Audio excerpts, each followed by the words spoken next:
Hi hello అందరికీ నమస్తే. మన ఇంటర్నేషనల్ కొరియర్ సర్వీస్ కదా. ఈ పార్సల్ వచ్చేసి యూఎస్ఏ.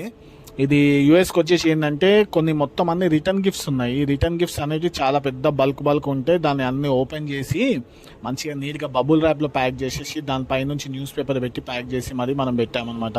అయితే ఈ వెయిట్ వచ్చేసి టోటల్ 40 kgs అయ్యింది. మనము ఈ ప్యాకింగ్కి ఒక 2 kgs వెయిట్ పెరిగింది. కస్టమర్కి ముందే చెప్పా ప్యాకింగ్ చేస్తే వెయిట్ పెరుగుతుంది మేడం మరి అంటే, నో ప్రాబ్లం, మీరు ప్యాకింగ్ మాత్రం నీట్గా చేయండి అన్నారు. మొత్తం మంచిగా నీట్గా ప్యాకింగ్ చేసి ఈవెన్ వాళ్ళ అందులో బట్టలు అవన్నీ ఉండే అవన్నీ కూడా మనం నీట్గా సర్దేసి ఎక్కడెక్కడైతే గ్యాప్స్ వచ్చాయో ఆ గ్యాప్స్ అంతా ఫుల్ఫిల్ చేసామన్నమాట. ఈ డ్యామేజ్ కాకుండా బాక్స్ చుట్టూ పెట్టేసి మళ్ళీ పైనుంచి మనం పైన ఒక థర్మాకోల్ కింద ఒక థర్మాకోల్ పెట్టేసి ఫుల్గా టేప్ కూడా వేసి ఫుల్ ర్యాప్ చేసాము. మీరు ఈ వీడియో మొత్తం చూడండి. ఇంకోటి, మీకు కూడా ఇంటర్నేషనల్ కొరియర్ సర్వీస్ కావాలంటే నా నంబర్కి మెసేజ్ చేయండి, మీకు ఖచ్చితంగా రిప్లై ఇస్తాను అనమాట. మన సర్వీస్ వచ్చేసి హైదరాబాద్లో ఫ్రీ సర్వీస్, ఫ్రీ పికప్